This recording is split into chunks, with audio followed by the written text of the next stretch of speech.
ñëw na wala waaw salaamaaleykum waa Louga salaamaaleykum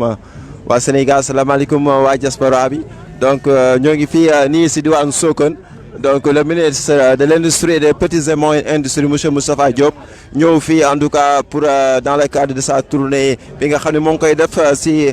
industrie mais aussi dans les petites et moyennes industries donc ñu gis que ni si booru Tamba si booru tout près ñu dugg Gambie donc le ministre Moustapha Diop il a encore montré le bon exemple il a encore prouvé tout ce beau monde qu'il incarne un leadership fort surtout dans le secteur industriel bi nga xam ne moo ko jiite fii si diwaanu Sénégal donc le ministre maire Moustapha Diop donc jóge nañu Fatick sànq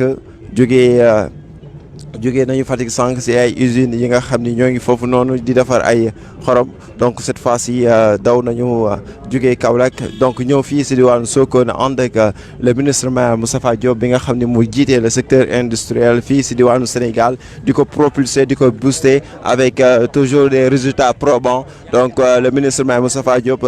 l'homme de la confiance du président Macky Sall donc il est donc ñoo ngi nii donc ak fii nii si diwaan Sokone le ministre Moustapha Diop l'homme de confiance du président Macky Sall si je me rappelle bien il était là en 2015 pour participer à l'autonomisation des femmes surtout avec les financements donc bi nga xam ne moo ngi ko doon def quand il était le ministre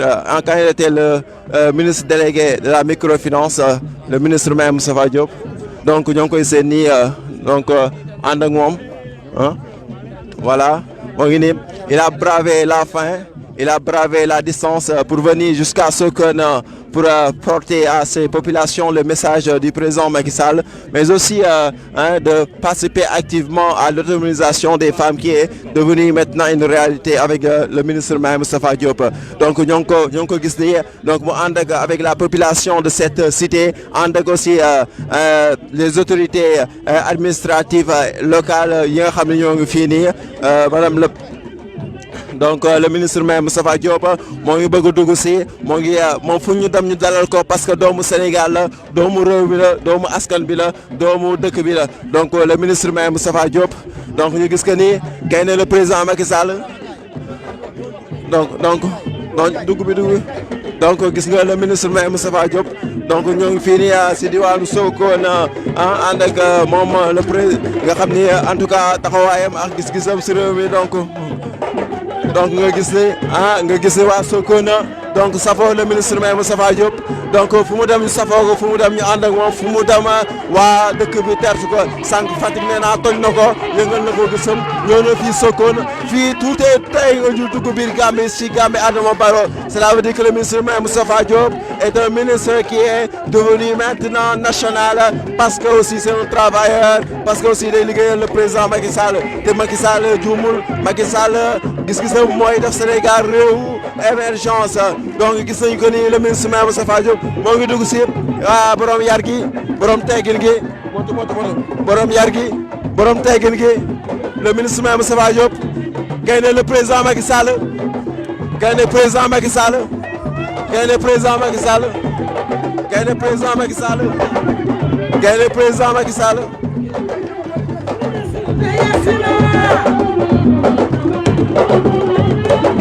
Sokone ki anda nelaw ministre de Yessina Moustapha Diop ministre de Yessina Moustapha Diop ministre de Yessina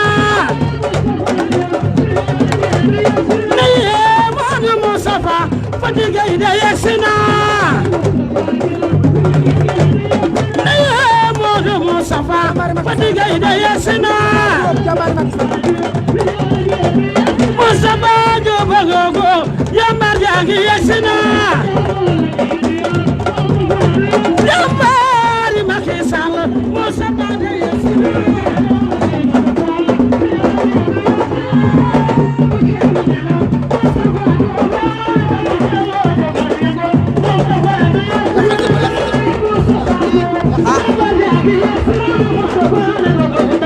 Yeah.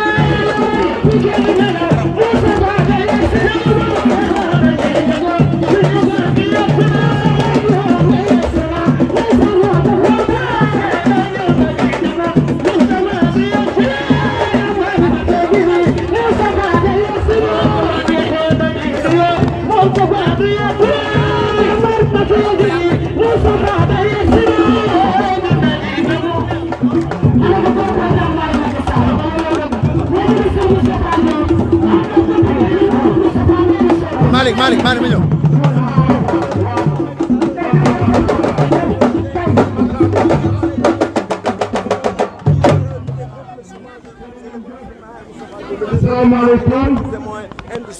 donc ñoo ngi nii dëkk bi neex na fu mu dem ñu safoo ko fu mu dem ñu ànd ak moom fu mu dem ñu teral ko taatal ko wan ni ko yaay borom Sénégal doomu réew mi la doomu askan bi la multi président la donc le ministre Moustapha Diop jaajëf Babacar. yëpp sedd nañ ndax li ñu gis tey ko gis rek xam ni Moustapha Diop daal Moustapha Diop ñëpp la kii ko xool fii ñu ngi sokkoon heure bii ñëpp toog di xaar ministre ba léegi mu agsi nga xam ne daal ministre bi ñëpp la waaw kon daal nañ ko ñaanal mu yeggaleeg jàmm. D'accord, c'était le message de Babacar. Donc, un des éléments du ministre Moustapha Diop, comme je vous l'avais dit tout à l'heure, on a parcouru beaucoup de kilomètres pour venir jusqu'à Sokone après avoir fait escale au niveau de Fatick, où le ministre de l'Industrie et des Petites et Moyennes Industries, Moustapha Diop, a visité 2 usines qui fabriquent du sel. Il est actuellement à Sokone. On a parcouru beaucoup de kilomètres. Il a bravé la faim, la soif, la distance pour venir porter à ces populations la politique phare et concrète de son excellence le président Macky Sall. Vous voyez cette population et la population de Sokone a accueilli en pompe le ministre Moustapha Diop. ñu gis ni donc le ministre il est tout souriant.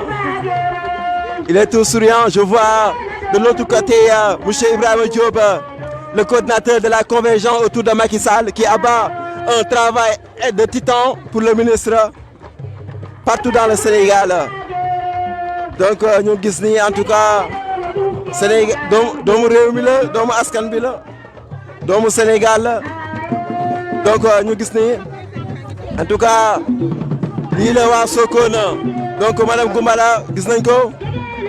madame Goumbala la coordinatrice de la CAM, la convergence autour de Macky Sall.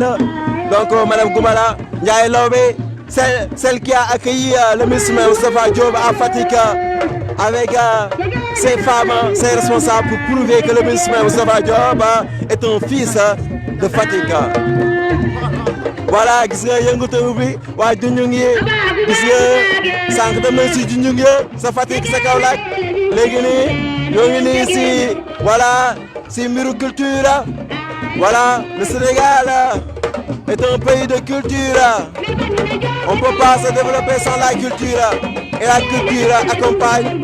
tout secteur de développement. Parce que c'est notre trésor, notre identité. Voilà, nous sommes à Sokone. Nous sommes à Sokone avec le ministre Moustapha Diop. Nous sommes à Sokone avec le maire de Louga. Nous sommes à Sokone avec le siège de la confiance du président Macky Sall. Le ministre qui a révolutionné le secteur industriel du Sénégal. Le ministre qui a un programme pour le Sénégal. Ce ministre qui a des projets pour le Sénégal.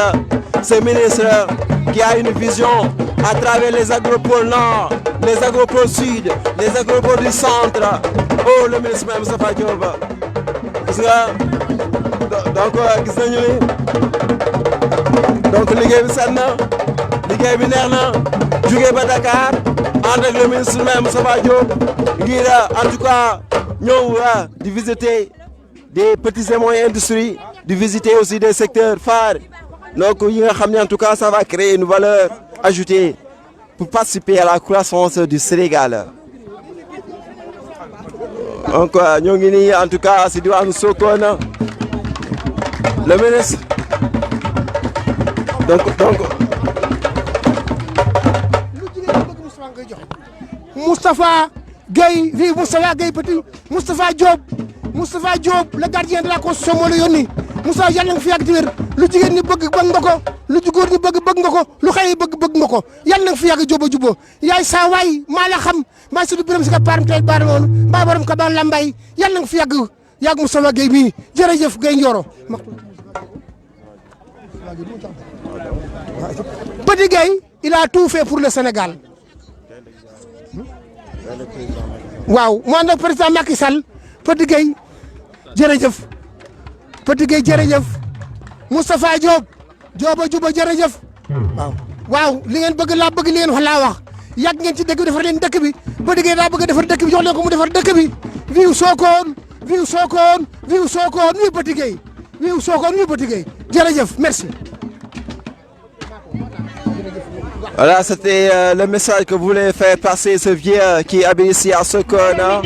Il a tenu ce discours à l'endroit du ministre-maire Moustapha Diop pour lui témoigner en tout cas toute son estime, toute sa considération pour tout ce qu'il est en train d'abattre à la tête de ce pays, mais surtout à la tête du secteur industriel dont il occupe depuis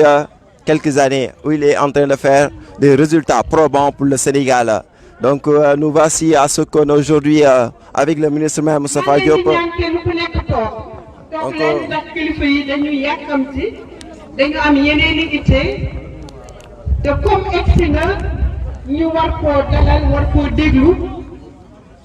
xam lan moo ko fi indi ak ñun lan moo ci doon suñu njëriñ maa ngi leen di ñaan nuyoo bi tuuti yeex ngeen pare di ngeen nuyoo ak sa may leen rek ngeen toog ndax mbir mi mën a gaaw comment bi micro comment bi micro oui mais je vais pas avoir d'accord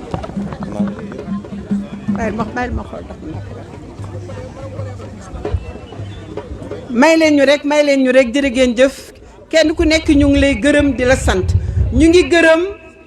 communicateur traditionnel yi nga xam ne ca suba ba léegi ñu ngi fi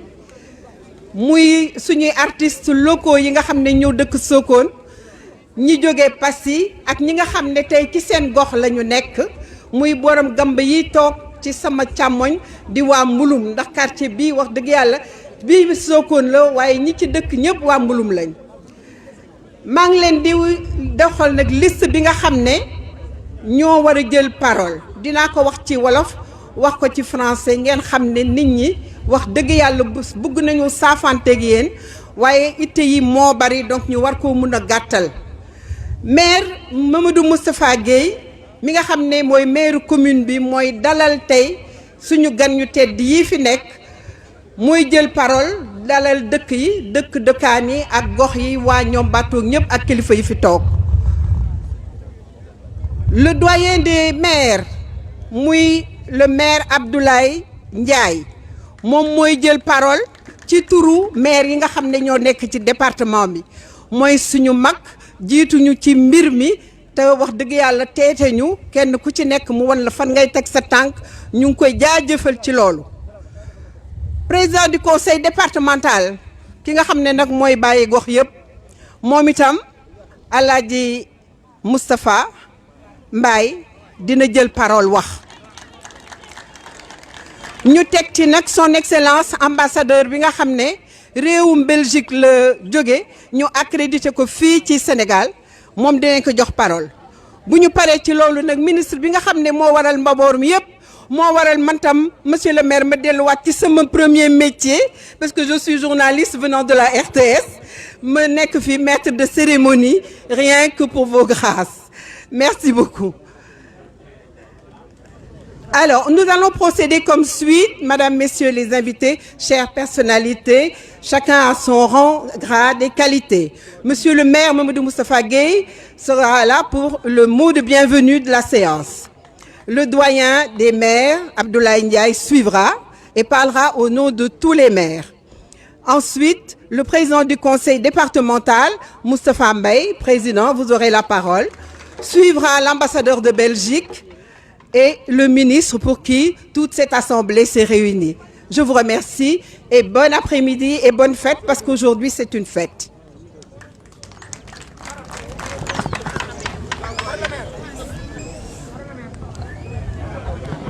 Monsieur le maire pour le mot de bienvenue, s'il vous plaît.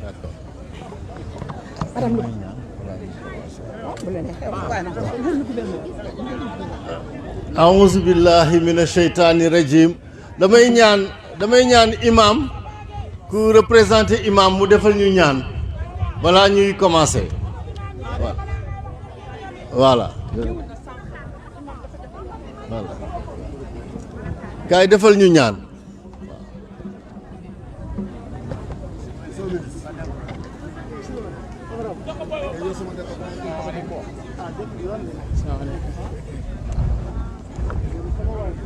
أعوذ بالله من الشيطان الرجيم بسم الله الرحمن الرحيم بسم الله ما شاء الله لا يسوق الخير إلا الله بسم الله ما شاء الله لا يصرف السوء إلا الله بسم الله ما شاء الله ما كان من نعمة فمن الله بسم الله ما شاء الله ولا حول ولا قوة إلا بالله العلي العظيم mbooloo mi maa ngi leen di nuyu ci turu imaamul akbar a Cheikh Ahmad Mohamed Ahmad Deme ñàkk a teewaayam fii waxtaan na ak monsieur le maire dafa am ngant moo tax man mi tuuti bi ñàkk solo mi ma ñëw taxal ko fii ngir ma ñaan rek man daan rek la moo ma war أعوذ بالله من الشيطان الرجيم بسم الله الرحمن الرحيم الحمد لله رب العالمين الرحمن الرحيم مالك يوم الدين إياك نعبد إياك نستعين اهدنا الصراط المستقيم صراط الذين أنعمت عليهم غير المغضوب عليهم ولا الضالين الله لا إله إلا هو الحي القيوم لا تأخذه سنة ولا نوم له ما في السماوات وما في الأرض من ذا الذي يشفع عنده إلا بإذنه يعلم ما بين أيديهم وما خلفهم ولا يهيتون بشيء من علمه إلا بما شاء وسع كرسيه السماوات والأرض ولا يؤوده حفظهما وهو العلي العظيم اللهم ربنا آتنا في الدنيا حسنة وفي الآخرة حسنة وقنا عذاب النار ربنا لا تزغ قلوبنا بعد إذ هديتنا وهب لنا من لدنك رحمة إنك أنت الوهاب اللهم ربنا إنا نسألك يا رب العالمين ويا أرحم الراحمين أن تجعل مدينتنا هذه مدينة سكون مدينة آمنة مطمئنة ساكنة مسكونة يأتيها رزقها من حيث لا تحتسب من الفواكه والخضروات والأسماك وجميع الخيرات برحمتك يا أرحم الراحمين يا رب العالمين وجميع مدن السنغال وقراها برحمتك يا أرحم الراحمين وصلى الله وسلم على سيدنا محمد وآله وصحبه وسلم تسليما كثيرا والسلام عليكم ورحمة الله تعالى وبركاته ñu ngi nuyu monsieur le ministre du ñu ak délégation mu àndal yëpp dama doon wax tuuti rek si tur Thierno Mohamed Ahmad Deme ñu ngi leen nuyu bu baax ak gouverneur bi ak yëpp incha allah monsieur. amiin jërëjëf imam jërëjëf Mariam jërëjëf Mariam jërëjëf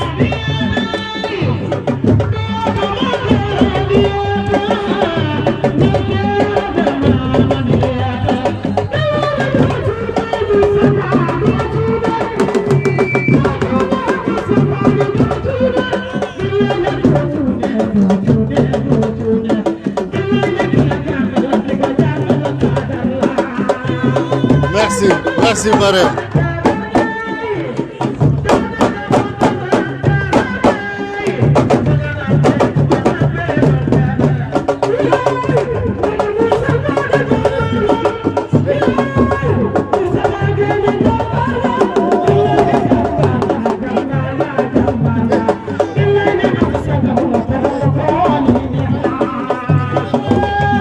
merci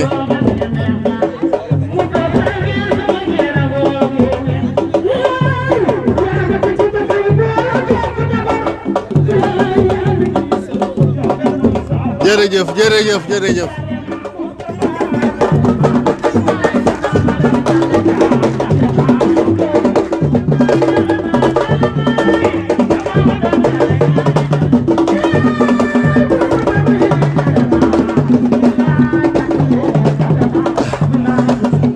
Marème baax na waa léegi Marème jërëjëf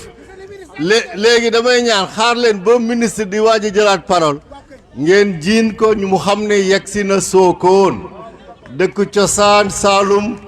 Ngoyaan ngeen jiin ko bu baax a baax mais boo leen ma jiinee jiin Pape Dianko jiin président Moustapha Mbaye jiin Ablaye kon ministre fi lay reere asalaamu aleykum wa rahmatullahi mbokki département de Foundiougne maa ngi leen di nuyu kenn ku ci nekk seen tur ak seen sant toogaay bi yàgg na jërë ngeen jëf fi ngeen jóge sori na merci beaucoup mais enjeu bi moo ko waral président de la république moo ko waral jaa ngeen jëf yéen ñëpp jigéen ñi góor ñi yéen ñi toog nii jërë ngeen jëf. Monsieur le ministre du développement industriel dalal jàmm fii ci Sokone ak ñi nga àndal ñëpp madame le gouverneur monsieur le préfet madame le gouverneur de Fatick monsieur le préfet du département de Foundiougne ma lim leen pour reconnaître seen ay grade ak seen ay ngëdd dégg naa ànd nga ak ambassadeur u Belgique dalal jàmm ma reconnaître suñu député Pape Seydou Dianko maire de Toubacouta mu ngi nii toog ma daal di reconnaître également suma président conseil départemental Moustapha Mbaye mu ngi nii toog ak ñeneen ñëpp ñi nga xam ne ay directeur lañu ay notabilité lañu ak ay élus ñu ngi nii toog monsieur le ministre tey dama représenté d'ailleurs suñu maire dina wax suñu doyen des maires dafay wax mais li ma la bëgg a wax rek gis nga dalal jàmm dal bii ñu lay dalal fii dañ ko def au nom de l'union sacrée des maires du département de Foundiougne et ça c'est extrêmement important unis et rassemblés avec le président de la République avec vous pour que yenn vision yi nga xam ne dafa mucc ayib dama doon wax sànq sama benn collègue maire ma ne ko gis nga projet agropole bi xool naa ko ak xam-xam xool naa ko saytu naa ko gauche droite en haut en bas c'est un projet magnifique dina suqali mbay mi dina suqali koom-koom bi heureusement ñu andi ko ci suñu département bi fii pour yokkute am ñun ñëpp nous sommes unis et rassemblés avec vous, autour du président de la République et des autorités administratives pour que mbébét yooyu nga xam ne président am na ko ñu exécuter ko sur le terrain pour njëriñ ji feeñ pour le progrès et l'avancement de notre département, de nos collectivités et du Sénégal. Nous sommes davantage fiers en tant qu'enfants des terroirs décomplexés, comme j'ai l'habitude de dire, parce que dëkk Sokone wala dëkk Diagane Barka wala Kër Samba Gueye moo ñu gënal dëkk New York moo tax ñu nekk les enfants des terroirs décomplexés ñun ñëpp ensemble nous sommes derrière vous et avec le président de la République. Mburoog soow mi président Moustapha Mbaye am na njaq suukar su bare Pape Dianko it amee na suukar su bare waaye ñun maire yi man ak ñëpp tous les maires du département ñu ngi ak filo d'orange ñu ngi ak suukar wani ñu ngi ak muscade donc fii ci département bi sap rek la fiy def kon nag dalal jàmm monsieur le ministre fii mooy le site de l'agropole départemental pour la plateforme bu ñu tàmm kon nag damay woo sama collègue maire Abdoulaye Ndiaye le doyen des maires mu daal di ñëw feeluma wax au nom des maires du département de Foundiougne qui consacre l'union sacrée, unie et rassemblée ensemble dans le département pour le président de la République. Gis nga mastana cérémonie sax ci sa kaw. Vous me volez mon rôle, monsieur le maire. Monsieur le ministre, vive Jowo Jubo.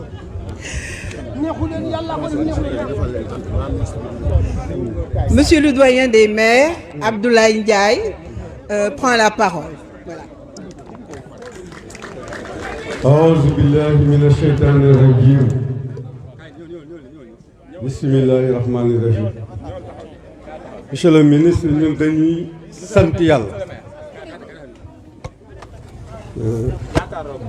sant yàlla ci li yàlla dogal nga fekk ñu fii tey ñu kontaan lool tamit ci ñëw teeru la tatagal la en cette terre du Niombato muy réew moo xam ne boo demee ci mag ñi afisi Qur'an yi ñoo ci ëpp jàngal njaboot gi tàggat leen ci loolu li ma ciy joxe comme preuve monsieur le ministre mooy événement yi weesu département Fatick ba mu jeex benn yëngatu amu fi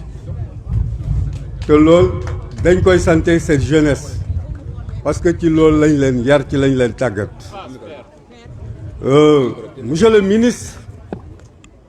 fii mooy Niombato wala précisément le département de Foundiougne nekk benn département dans la région de Fatick ñu tuddee ko tamit le grenier de la région su ñuy wax agropole lu tax mbooloo mi dajee mooy defe naa ne collectivité bi gën a ndaw commune bi gën a ndaw am na plus de 40 villages mais benn car lañ jël mu dem ci collectivité bu nekk 3 ou 4 villages mu jël fa 25 personnes mooy mbooloo mi mais defe naa su ko moyens yi matoon ak yaakaar jiñ am ci yow des milliers d'individus ñoo fiy daje ndax sargal la am na présidente des réseaux femmes du département muy Anta Cissé mu ne ma bi fii Moustapha Diop gëjee lañ gëjee ak financement wala luy wax ci jigéen mu ngi ci mbooloo mi moo ko wax am na wala amul deme naa seede su mbay dàgg kon monsieur le ministre am nañ yaakaar ci yow ak cër yiñ la jox ci Sénégal bu ñuy wax agropole defe naa ne en matière wala en termes de potentialité arrondissement bu Toubacouta fa la fekk baax dans le département et dans la région bu dee ci wàllu gerte la ci arrondissement bu Toubacouta lay jógee en grande partie bu dee ci anacarde la monsieur le ministre ñu ngi bazarder nos produits anacarde muy transiter par la Gambie nekk ci beneen adresse bu dul Sénégal ndax état du xool loolu naka la ñuy def ba production boobu di jaar daaxo ngaa tout près ay lor yu métti yu bëri moo ca nekk ak perte ci suñ wàllu production kon buñ ne agropole ñu jortu ne unité usine buy transformer ces matières premières dina fi am ñun dañuy sant yàlla yaakaar décollage de développement en ce sens ba tax na moo waral mobilisation bi may wax nag di sant gërëm le maire le jeune maire de Sokone pourquoi parce que dajale les 14 ou 15 maires yombut te yàlla ak moom moo tax ñu ñëw fii dalal lu tax maire boo fi gis ci parti la jógee nekk fa maire taxawee taxawaay ba mu taxaw defe naa ku nekk jéem na pour le maire Guèye rejoindre la majorité présidentielle élargie ba ci président Moustapha Mbaye la ko yàlla tàggatal mu ñëw ne nañ ko def nguróog soow kon président Mbaye jërëjëf te loolu mu def tamit wax ko dëgg la ci moom raison pour laquelle tey fu maire nekk ak adjoint premier deuxième adjoint ñu ñëw pour soutenir ko parce que ñun ñëpp ci benn bool la ñuy wëgg di sotti pour kan pour le président Macky Sall loolu nag bu amee monsieur le ministre nga jotaleel ñu le président Macky Sall xëy na ci développement la ñuy wax duñ yeggal te laaluñ la ca des parce que mooy di gaa ñëw Ali Kalaj ji parce que moo ñu fi ba ñun ñëpp ñu nuyu au passage patron yi région bi muy le gouverneur yóbbu naa ko ba ci forêt classée yi domaine classé yi muy l'actuel gouverneur nekk jigéen waaye jàmbaar lool te cër yañ ko dénk yal na yàlla taxawu moom ak équipe ba dem ca préfet sous-préfet monsieur le ministre département bu Foundiougne dans la région de Fatick defe naa élection yi génn yëpp su ma juumul romb nañ 81% en taux et terme d'électorat ñuy jiitu ci région bi parce que Fatick mu ngi doon traîner à 16% à 76%. kon bu dem tool jotee xel dana daj jàmbaar yi toog waaye bu lekkam ceeb jotee nag walla naan njar léegoo léeg xel yi fattu ñun nag politique la ñoo def président Mbaye des fois ñu yërëm ko bu élection jotee dañuy dem à travers tous les religieux du département mais bu fa jógee poosi maire yi ku ñu baal xel suñ sëriñ soosu ci yenn yi cant gàmmu ziyaar ak lu ñu demee am nañ ci jafe-jafe parce que maire yeeg conseil départemental ñooy décarcassé wu lañ mën ak lañ mënut li fi nekk lu ñu war a wax bari na waaye daal benn équipe a ngi fi le président du conseil départemental jiite ko defe naa ne 14 ou 15 maires sur 17 loo soxla ci ñoom suba ba ngoon soo ko ooyee bu dee midi la midi 5 danañu ca fekk loolu nag na ko kilifa yi xam bu dee résultat la dans la région Foundiougne moo jiitu te acteurs yi fi nekk nii ak seeni population ñoo ko def kon tey coono bi ñuy abattre du nekk njombe ñu def agropole fii nii mu des nag su état defee la ko war ñun la population producteur ak suñ jeunesse ñu seet ba ces instruments là ëllëg naka la ñu ko jëriñooyee mu jëriñ gox bi soxlawut may sori kontaan nañ sant nañ yàlla ci ñëw bi ñaan yàlla tamit li nga mën ñëw fi yan nga mën lu ko ëpp ba ëllëg solution yi jàppandi lool ñoo ngi sant di gërëm wasalaamaaleykum wa rahmatullah jërëjëf.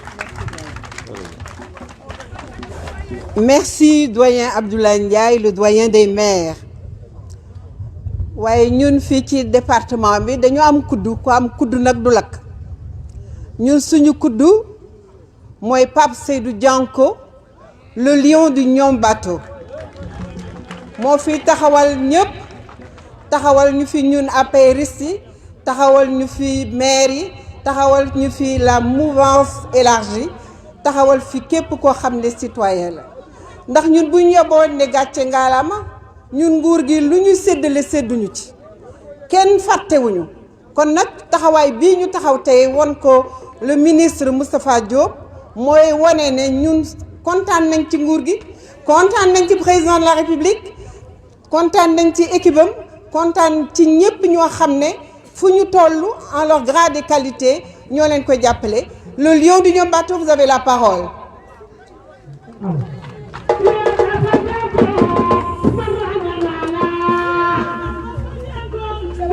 Janko Madi. Merci beaucoup.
monsieur le ministre dafa am na ma fekkee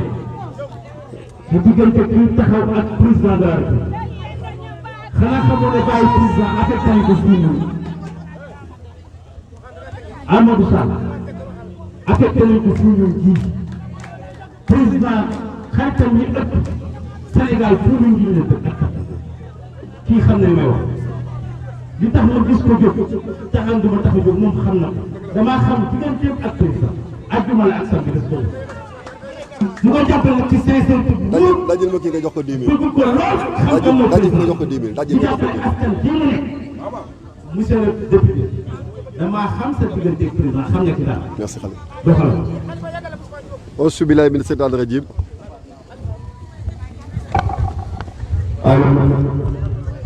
auzu billaahi mina seytaani rajiim monsieur le maire de la commune de Sokone Mouhamadou Moustapha Gueye maa ngi lay nuyu waaye maa ngi nuyu sama waa kër Serigne waa kër El Hadj Armand Deme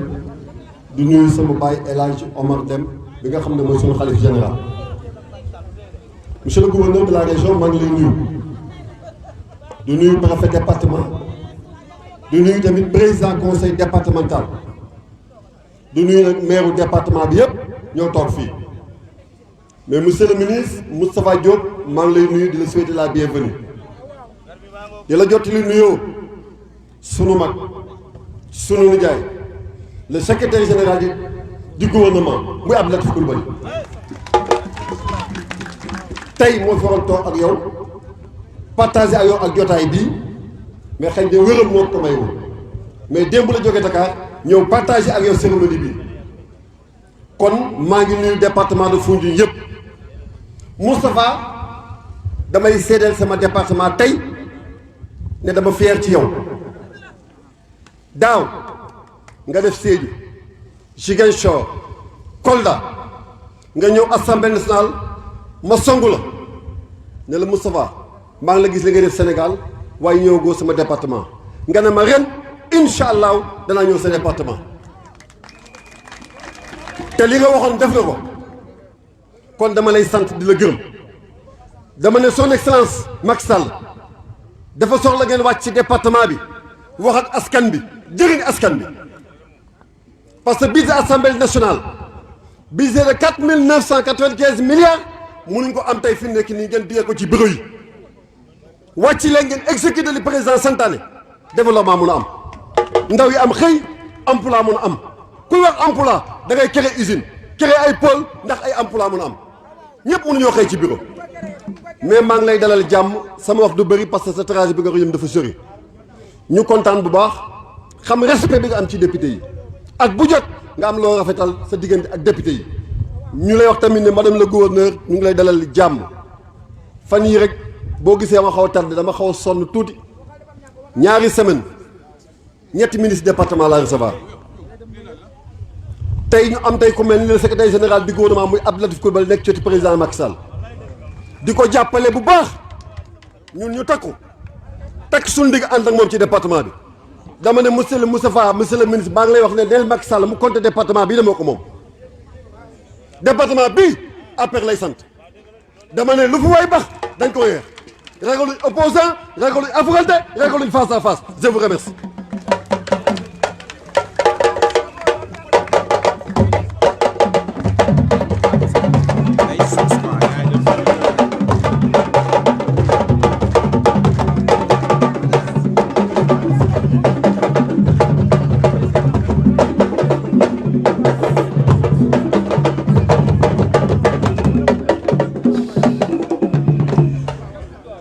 La parole est au président du conseil départemental, monsieur Moustapha Mbaye. tàccu leen ko kilifa gu rëy la ci ñoom baato di bàyyi daara yi di bàyyi doxandéem yi di bàyyi ñëpp yal na sa taxawaay yàgg Mbaye.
أعوذ بالله من الشيطان الرجيم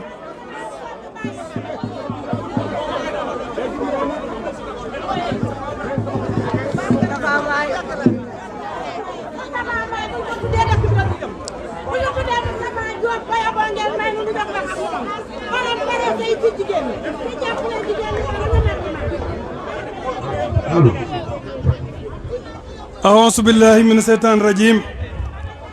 بسم الله الرحمن الرحيم والصلاة والسلام على أشرف المرسلين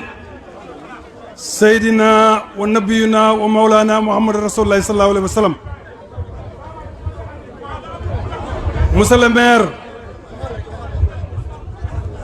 le maire Moustapha Gueye ñu ngi lay nuyu te di la siyaar. Monsieur le ministre ñu ngi lay dalal jàmm ci département Foundiougne di dalal jàmm madame le gouverneur di nuyu préfet de département Foundiougne waaye di nuyu suñu mag Abdou Latif Coulibaly secrétaire général gouvernement waaye tamit di nuyu Lamine Sarr mi nga xamante ne moo topp ci koom te wax dëgg yàlla di ko jàppale ci yu bari di nuyu Pape Seydou Diank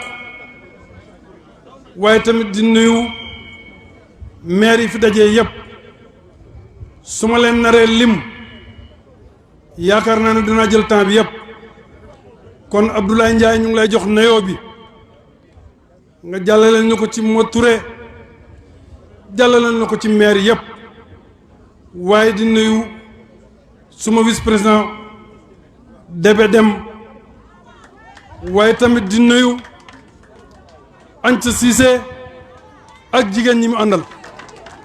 di nuyu femmes yi nga xamante ne yépp tey bàyyi nañ seen yitte ñëw fii dama ne ministre yi ñëw département Foundiougne bari na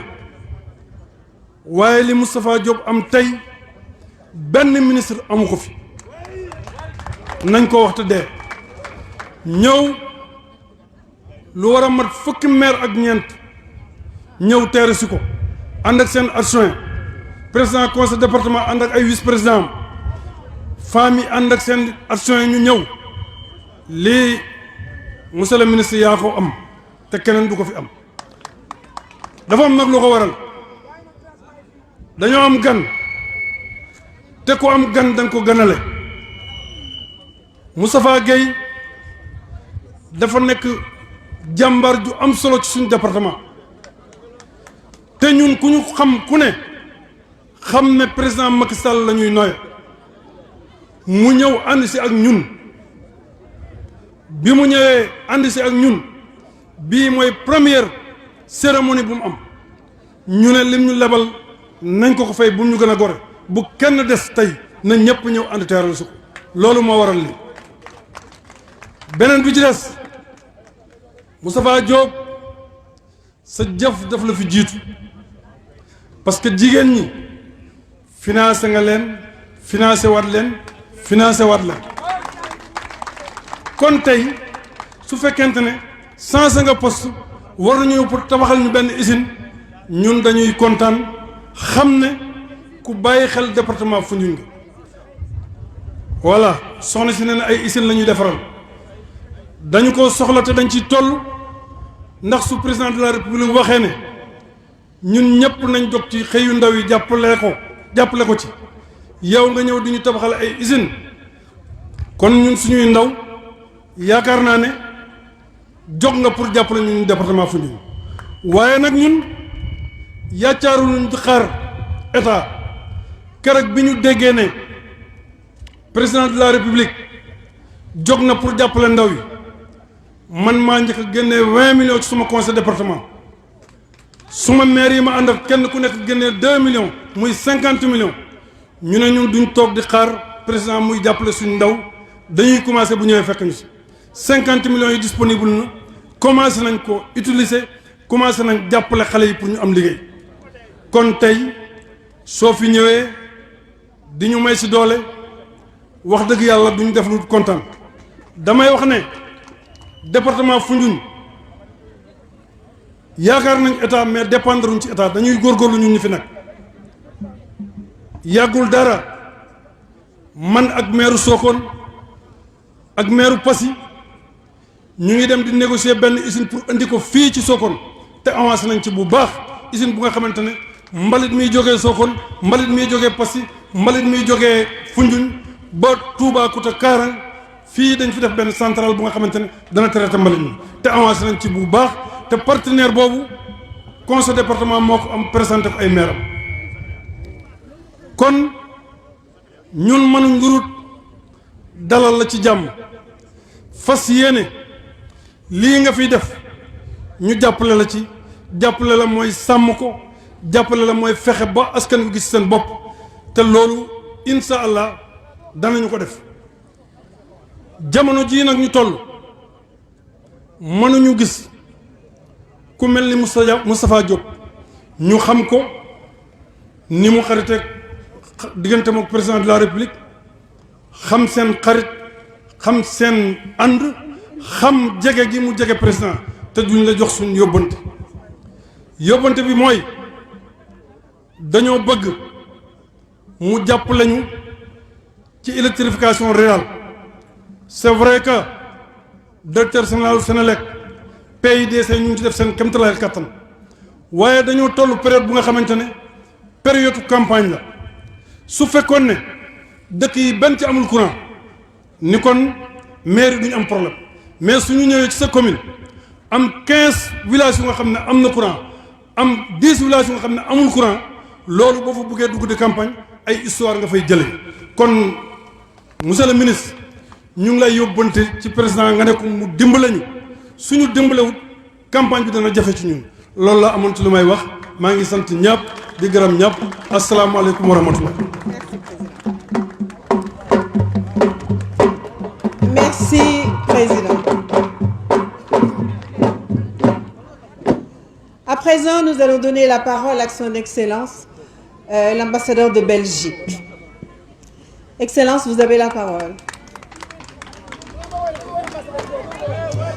Je suis désolée, il y a beaucoup de micros. Mais on va C'est un bouquet de micros. Merci. Monsieur le ministre, Madame la gouverneure, ah, c'est gentil. Monsieur le ministre, Madame le gouverneur, Monsieur le maire, Monsieur le président du conseil départemental, Monsieur le doyen des maires, Messieurs et Madame les maires, Mesdames et Messieurs, chers amis, c'est pour moi un grand privilège d'accompagner le ministre Diop lors de cette tournée sur les différents sites de l'Agropole Centre. C'est aussi un grand honneur pour moi d'être accueilli aussi chaleureusement par chacun et chacune d'entre vous aujourd'hui. La Belgique est un des premiers pays à avoir reconnu l'indépendance du Sénégal et depuis plus de 52 ans, la Belgique est aux côtés du Sénégal et des Sénégalais dans une multitude de domaines. Nos deux pays coopèrent ainsi notamment dans le développement économique et dans la santé publique. La Belgique est extrêmement fière de coopérer à nouveau avec le Sénégal sur ce magnifique projet qu'est l'Agropole Centre. La Belgique coopère avec le Sénégal notamment en dons de 15 milliards sur 5 ans, mais également en partage d'expertise, de savoir-faire et contribution de l'organisation et du déploiement de l'Agropole Centre. Ce déploiement de l'Agropole Centre s'effectue ici également, à Sokone,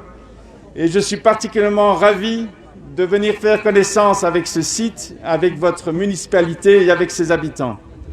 Et je suis convaincu, mesdames et messieurs, que ce beau projet d'Agropole Centre va permettre le déploiement d'entreprises durables sur cette commune afin de saisir les opportunités offertes par les potentialités de votre municipalité, de votre département et de votre région, et également permettre l'épanouissement des nombreux talents qui se situent au sein de la population de Sokone et de sa jeunesse. Merci infiniment. mbokk yi kii mooy ambassadeur bu Belgique xam ngeen nag nguur moom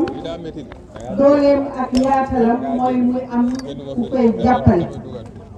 partenaires yi ñu am Belgique wax dëgg yàlla partenaire privilégié yi mun nañu wax ne kenn rawu ko ci te itam kenn jiituwu ko fi à part suñu mbokk yi nga xam ne ñooy la France Agropole bi nga xam ne ñoom dañuy ñëw pour jàppale nit ñaan nañ yàlla ni mu dooree ci biir Sénégal mu law ci biir Sénégal ba gox yépp gis ci seen bopp ñun nag suñu gox bii ñun ci ñoom Bato nee na yaakaar na ne te loolu itam am na ci firnde ne taxawaay bi nga xam ne population bi waa ñoom Bato taxaw nañ ko muy góor muy jigéen muy mag muy ndaw dinañ ko jàpp ak seen ñaari loxo kenn ku ci nekk xam ne mbir mi sa mbir la ba nga lawal ko mi ngi leen di gërëm yéen ñun ñu ne la ñuy wax ñun waa ñoom Bato ñu ñuy gërëm ci taxawaay bi te di wax ne ñu ngi féddali kóllëreem diggante Sénégal ak réewam mu Belgique jërëjëf. léegi nag xale yi dañuy wax naan egsi nañ ci àlli kalaj bi waaye nag man de duma ko wax ndax ki nga xam ne moo ñu waral taxawaay bii nii tey ñëpp dagg seen soxla ñëw lim ñu jaral ñun ñi ko xam dañu xam taxawaayam ci biir Sénégal xam taxawaayam ci wetu président son excellence monsieur Macky Sall amul gox boo xam ne nag defu fa France muy góor muy jigéen daf dina xëy na ñun waa Sokone ñun waa ñoom Bato ñooy soog a jot ci ngaram waaye lii dëgg rek mooy ñu dañuy soog a jot ci ngaram ci nganam fii waaye li wóor ba wóor mooy kenn ku nekk ci ñun am nga mbokk moo xam ne mi ngi ci beneen gox bu dul ñoom Bato te gox boobu lam fa def law na ba tekki koo xam ne ci yow la bokk. Son Excellence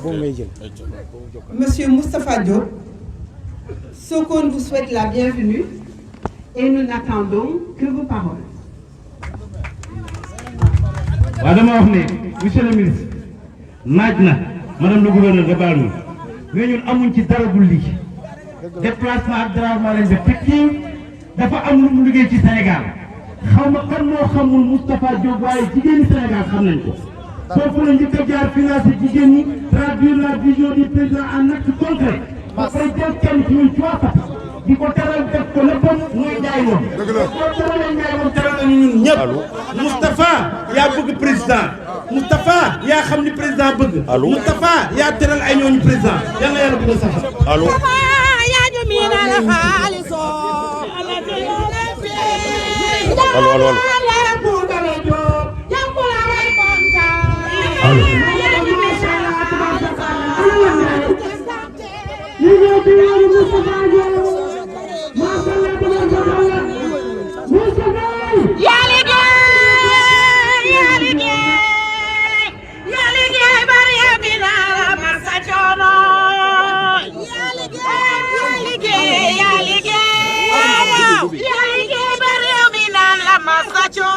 Moustapha Diop li nga def ci réew mi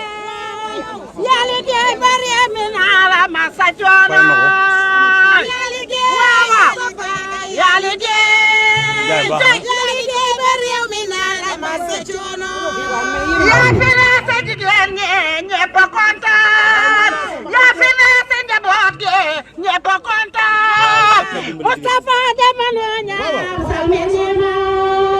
yaa liggéey yaa bindoo noonu moo toll nii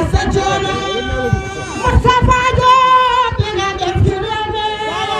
jigéen ñi kontaan xale yi kontaan borom kër yi yaa neexal kër yi joo ba ñëpp kontaan ba ñoo wàcc àll kan ne maa ne la ngay ay def ci seen jërëjëf léegi nag ki ni bëgg a jox kàddu gi mooy jàmbaari président Macky Sall ki ni bëgg a jox kàddu gi mooy boo ko gisee muy dem bu laaj ci lan lay dox lu fal président dong lay doon ki ni bëgg a jox kàddu gi mooy kii moo taxaw ni Macky Sall investir ma Louga su ma gañëw nga dàq ma kenn ñu ma ko wax Macky Sall ni ko booy li nga wax xam nga ko mu ne ko maa ko wax bindal décret Macky Sall investir ko Louga mu ñëw gañe Aminata Mbengue Ndiaye kooku moom lay jox kàddu gi Moustapha la tudd Bassirou la baayam tudd Sidi Raké ko jur Raky Jaxate ko jur Raky Joxate Diga Ngoone ko jur mbokk baayam Ngoone Latir may sa tend joor la seen baay tudd boo ko masaana tooñ doon kenn day bàyyi ba ngeen doon ñaar mu doog leen a duma Moustapha la tudd Bassiroo ko jur Sidi Raké ko jur Raky Jaxate ko jur Raky Jaxate yëmmu la ko jur Masar Aysata ko jur waaye Njàmme Jaxate ko jur Njàmme Jaxate maam moo jur Alsar Fatamata Mberu mu jur Xari Kumba Jaxate mu jur Binta Jaxate mu jur Serigne Muntaxa xalifa général kullu murit Moustapha la tudd Bassiroo ko jur Sidi Raké ko jur dànkale ma duma xuraja maam moo noon ku daw ñaaw Moustapha la tudd Jooro ko jur Mor Soxna ko jur Modou Fati Umma Samba Maram Xaya Amadou Yàlla Xuja Kumba Sira Xuja Kumba gay del borom ndaam Yàlla Xuja Kumba gay del borom ndaam musical Sira Xuja Kumba gay del borom ndaam Yàlla Xuja Kumba gay del borom ndaam musical Sira Xuja Kumba gay del borom ndaam Yàlla Xuja Kumba gay del borom ndaam Moustapha Diop Dior Diop sa yaay Mor Soxna baayam Modou Fatima Ouma Samba Maram Xaya Amadou Yàlla Xuja Kumba mbokk ndeyam Sira Xuja Kumba na rafet te sant boo kenn dagg man su ma dee wax dama may bàyyi ba ma pare loolu laa bëgg nga xam ko man du ma jóor bu dagg loolu laa bëgg nga xam ko ok voilà mi ngi noonu man taxawal lu ma fii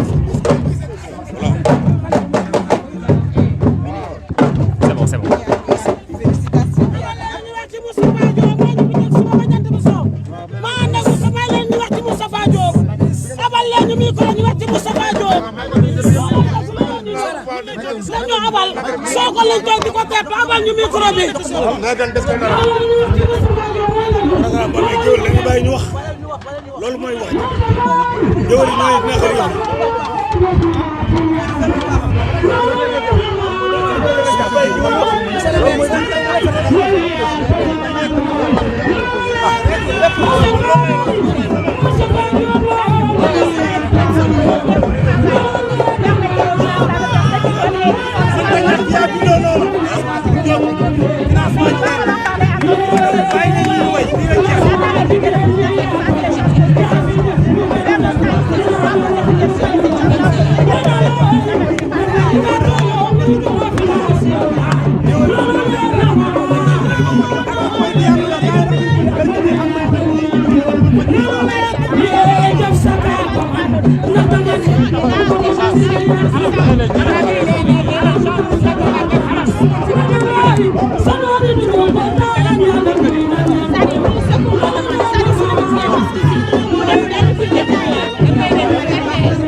merci jërëjëf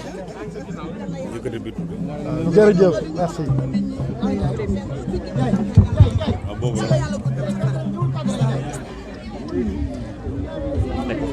Merci.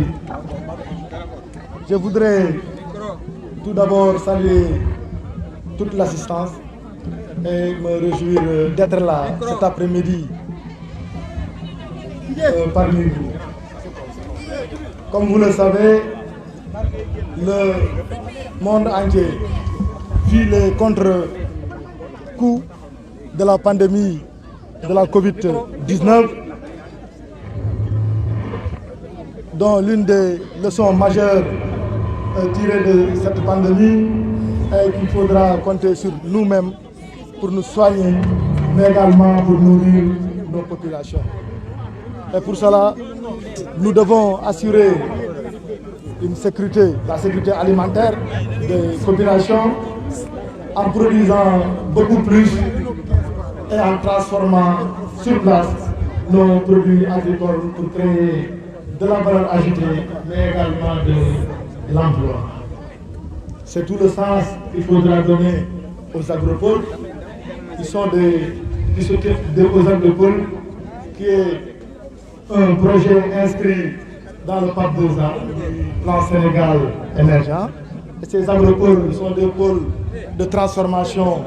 agro-industrielle visant à mettre en réseau l'ensemble des acteurs de la chaîne de valeur agroalimentaire. Nous avons 5 agropoles à construire sur l'ensemble du territoire national, à savoir l'agropole nord, l'agropole centre, l'agropole sud, l'agropole est et l'agropole ouest qui est une agropole intercommunale entre Sandiara, Malicounda et Nguéndé. Après l'étape de Ziguinchor, dont les travaux de lancement se feront au mois de juillet, nous voici aujourd'hui à Sokone pour visiter les sites devant abriter les modules centrales et régionaux de l'agropole centre qui couvre les régions de Kaolack, de Diourbel, de Kaffrine et de Fatick.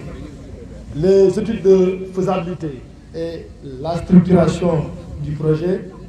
nous ont permis d'identifier les filières prioritaires comme le sel, les céréales et l'arachide, à côté d'autres filières qui sont des filières complémentaires. D'ailleurs, c'est pour cela que nous venons juste de visiter certaines unités de transformation de produits agricoles qui sont des maillons des filières, donc de l'agropole. L'objectif aujourd'hui, c'est d'apporter la contribution significative du secteur de l'industrie à la politique de création massive lancée par son Excellence le Président Macky Sall. Et sur la base des projets incubés lors de l'atelier de structuration du projet, il est attendu la création de 19 200 emplois, compte tenu des filières complémentaires, mais également des emplois directs qui seront générés. Donc c'est pour cela que nous devons aller très vite dans la réalisation de l'agropole centre, dont une partie des financements est disponible. C'est un don du Royaume de Belgique d'un montant de 22 500 000 €.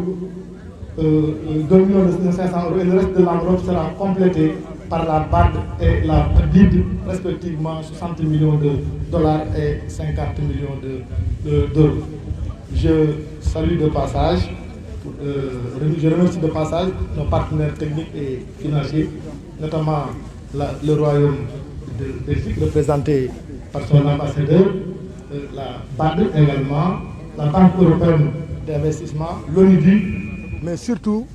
l'ANABEL pour son apport, pour son appui substantiel, substantiel pour la réalisation de l'agropole centre. Alors je voudrais demander aux maires, sous l'égide des gouverneurs, de diligenter l'affectation des parcelles pour que nous puissions démarrer très rapidement les travaux de l'agropole centre. Je voudrais également rassurer les populations pour leur dire que l'agropole est pour elles et que nous comptons la réaliser dans un esprit gagnant-gagnant. Donc pour terminer, je remercie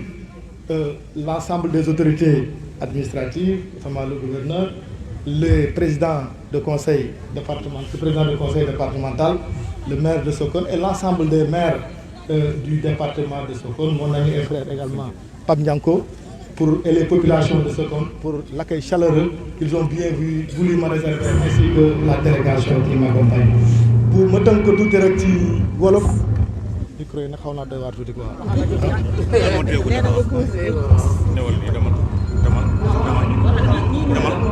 ma tënk ko tuuti ci wolof di nuyu monsieur le gouverneur de la région de Fatick, di nuyu préfet Fatick, di nuyu le président du conseil départemental de Foundiougne, di nuyu également le maire de Sokone, di nuyu mon ami et frère Pape Nianko, di nuyu l'ensemble des maires du département de Foundiougne, mais également di nuyu population Foundiougne yëpp ci accueil bi nga xam ne defal nañ ma ko fete fii. Antou Cissé fàttewuma la bu ñu la waxee nuyu na jigéenu Foundiougne yëpp, mais may beral nuyoo suma mag suma xarit Abdou Latif Coulibaly nga xam ne bëggoon naa teew tey ci jataay bi mais dafa am tuuti gàllankoor moo tax ñëwul ndax moom suma digganteeg moom romb na grand frère petit frère. Donc tey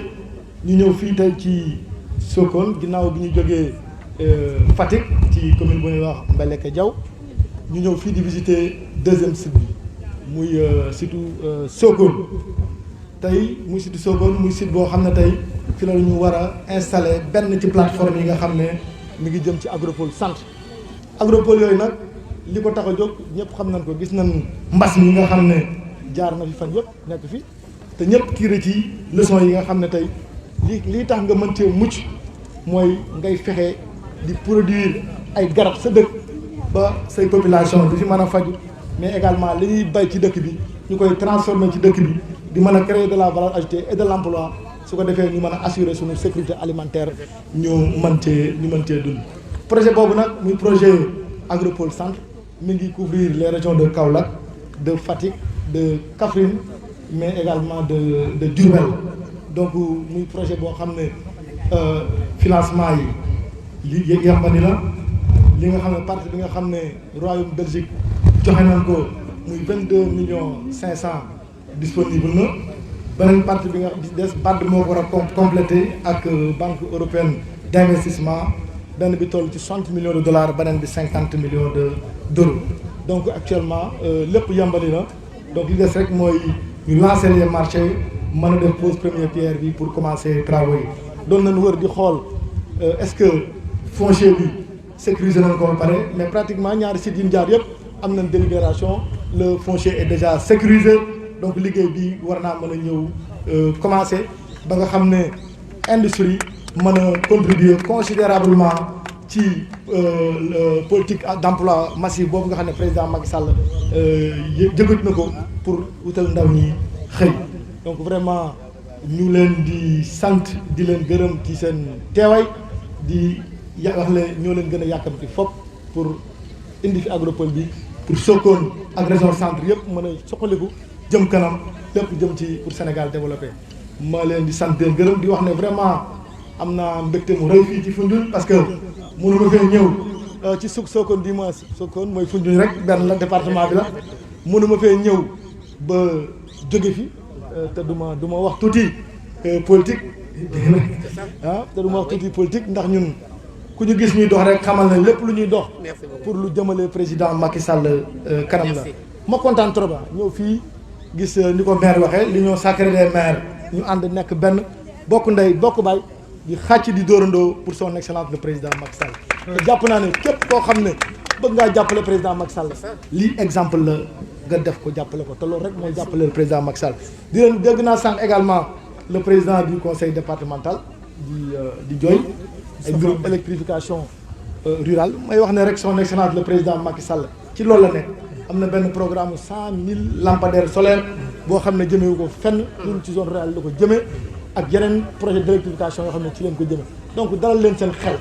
ngeen xam ne ak président Macky Sall incha allahu rabi bu ngeen téye rek gars yi def ndànk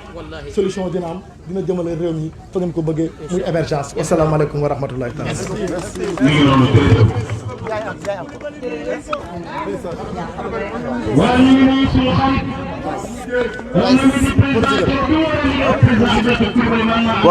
Voilà gis ngeen lii moo xew fii si diwaanu Sokone avec le ministre de l'Industrie et des petites et moyennes industries monsieur Moustapha Diop qui est venu aujourd'hui au niveau de Sokone pour lancer les travaux de l'agropole centre qui couvre la région de Kaffrine, la région de Diourbel, de Kaolack, mais aussi de mais aussi de Diourbel. Donc, monsieur Moustapha Diop, donc il y a déjà un financement, il y a des partenaires techniques et financiers qui ont voulu bien financer ce projet de l'agropole du centre avec un budget de 22 millions d'euros. Donc, je vois aussi Madame Goumbala, donc coordinatrice de la CAM du ministre Moustapha Diop, qui accompagne son mentor politique, le ministre Moustapha Diop. En tout cas, c'est une tournée qui commence à porter ses fruits. On était tout à l'heure au niveau de